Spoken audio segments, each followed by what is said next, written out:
Indarapatra and Sulayman, the epic.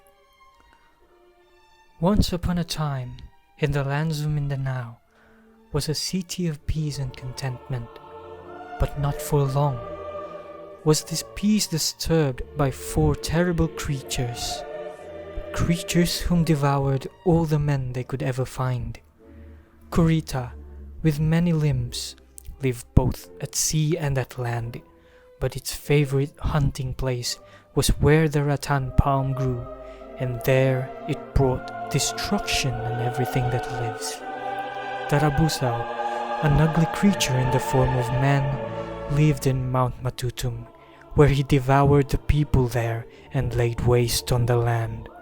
The 3rd monster, Pa, so large its flight covered the sun and brought darkness to the earth. It lives in Mount Pita, where people fled to the caves to escape its wrath.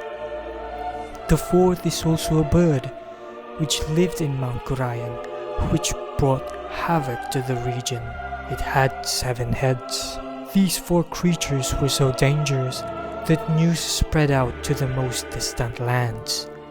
Now, in the land of golden sunset, a city so great that looking at its glory would injure the eyes of mere men, were 2 brothers, King Indarapatra and Sulayman. They have found out about these 4 monsters. Moved to pity, Sulayman started a quest to avenge the land of Mindanao. Proud of his brother, King Indarapatra gave him a ring and a sword as he wished him success. There, King Indarapatra has placed a binding vow to a sapling with Sulayman.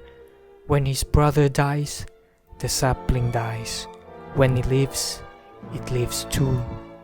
Sulayman ventured Mindanao. He flew to the air and landed in the rattan jungles. He looked villages upon villages, but alas, has he not found any living creature residing there. Not later. Suddenly Kurita comes from the ground, who sank its claws into Sulayman's flesh, but Sulayman, full of courage and determination, managed to cut the monster into pieces. Triumphant, he continues.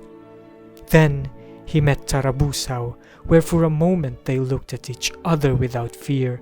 The battle goes on until at last the monster fell to the ground, and Sulayman killed him with one fell swoop. He went to Mount Pita, where everything is in ruins. Not a single soul was left. The sky darkens, and he saw a great bird descending towards him, but he struck it so fast that the bird fell dead at his feet. Sulayman tasted defeat when the wing fell on him, and he was crushed. There, King Indarapatra saw the sapling and cried, as it withered and dried up, "My brother is dead!" and he wept. With desire to avenge his brother, he too traveled to the land of Mindanao, landing in the mountain where the rattan grew, and upon venturing the lands, he saw the great work Sulayman, his brother, has done, defeating 3 foes, the bones of Kurita, Tarabusao, and Pa. Upon arriving, Indarapatra saw his brother's bones under the bird's wing. He wept again for a long time. Then he looked up and beheld a small jar of water sent by the heavens. He poured it into Sulayman's bones. Then he came back to life. They were both overjoyed.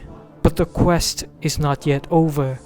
King Indarapatra slayed the last monster, a bird with 7 hands, while Sulayman went home, resting.